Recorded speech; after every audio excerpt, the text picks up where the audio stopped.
What is Bittensor's purpose? Is it just decentralized AI, or is there something deeper? To answer this question, let's look at Bitcoin's original purpose. People often say that the Bittensor community feels a lot like the early Bitcoin days. But what were those days like? Everyone knows who this is, Bitcoin Jesus, Michael Saylor. But do you know who this is? Roger Ver was the first to be given the title of Bitcoin Jesus, as he did a lot for Bitcoin and other cryptocurrencies in the early years. Here's his core reason for supporting Bitcoin. I think a lot of people are underestimating the way in which Bitcoin and the blockchain are going to change the power structures in society in general. I grew up in the US, and I see all these people like, yeah, nuke everybody in the Middle East and kill them all. And then they have the former Secretary of State Madeleine Albright on 60 Minutes, one of the most popular news shows in the US, and they asked her, they said, like, there's reports that more than 500,000 Iraqi children have died as a direct result of US sanctions. And she looks back at her with a straight face and she goes, it was a really tough decision, but I think that it was worth it. Worth murdering 500,000 kids because of what the government did? And I apologize for crying, but it just disgusts me from my core when I see government people murdering people around the world. It's not just theoretical. These are real people with real lives. And it's real people, and Bitcoin has the power to undermine everything they're doing to people around the world. And I'm sorry for shouting, but it just disgusts me what these people in government do. And they do it through central banking and through the control of the money supply, and Bitcoin takes that away from them. That's the most impassioned speech I've ever heard for Bitcoin. His support for Bitcoin is based on morality. He says that Bitcoin takes power away from corrupt governments. The logic here is that if Bitcoin becomes the world reserve currency upon which all other currencies are compared, then when governments print money and devalue their currency to fund atrocities like wars, it'll be clearly visible as their currency will devalue against Bitcoin's limited supply. People will then stop holding their savings in these currencies, thereby reducing the currency's value and power. The purpose was more visible back then. Sure, Bitcoin was a financial investment, but its purpose was to reduce corruption. Now that Bitcoin is a little more mainstream, most of us don't see the purpose anymore. We view it as an investment that seems to magically go up in the long term. So now it's part of a balanced portfolio. Maybe the smarter ones among us see the economic reasons, but rarely do we talk about its purpose anymore. Now let's look at Bittensor.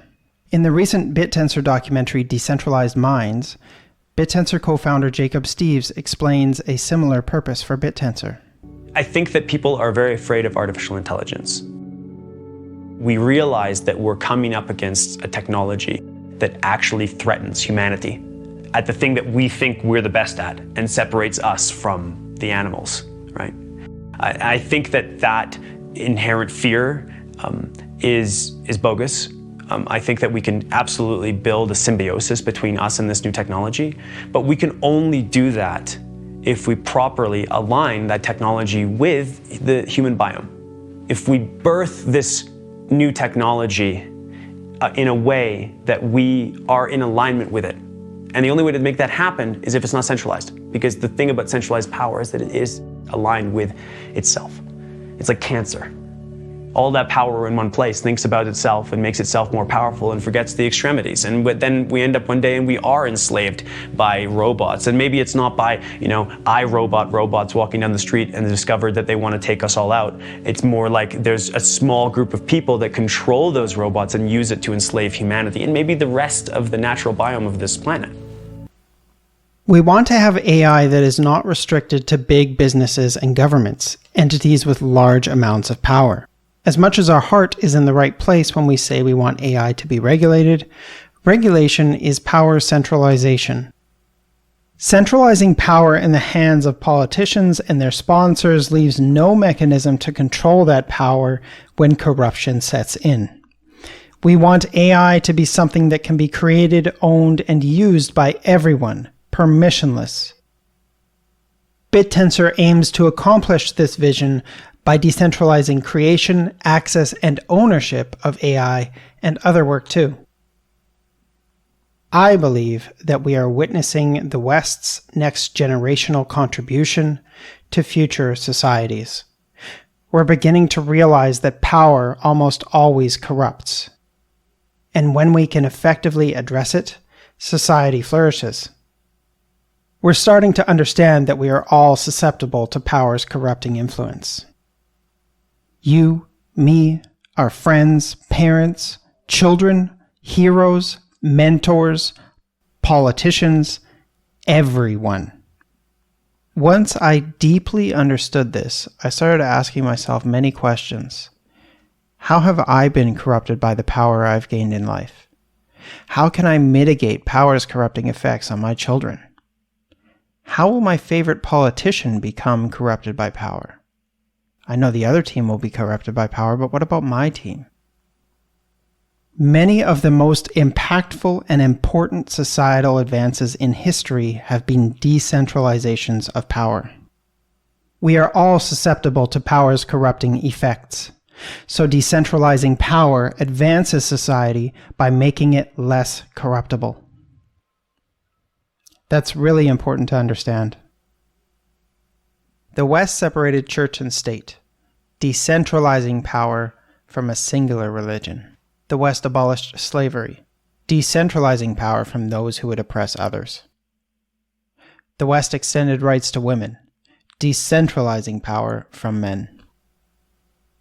The Internet allowed for permissionless communication and information sharing, decentralizing power from large media corporations. Bitcoin protects wealth and savings, decentralizing power from bankers and bureaucrats. Now, Bittensor is poised to protect work and access to AI, decentralizing power from large corporations and their back-pocket politicians. There are 4 major attributes that are instrumental in making this happen. Open source. Open source makes advancements public, accelerating technological advancement for everyone. Bittensor does not hide advancements behind closed doors or behind IP laws. Permissionless. Being permissionless allows anyone to participate, allowing anyone to contribute and get paid for their work. Anyone can create a new subnet or product as well. There are no gatekeepers. Competition. Competition between participants makes it more powerful than centralized entities. Only the best miners, validators, and subnet owners in the world get emissions. Competition ensures the quality of the products that Bittensor produces are the best in the world. Decentralization. Once fully decentralized, Bittensor becomes unstoppable in the same way that Bitcoin is unstoppable. Add all these attributes together, and you come up with a network that is beneficial to all mankind, fair, unbeatable product quality, and unstoppable. A very potent recipe for decentralizing power from large corporations and corrupt politicians.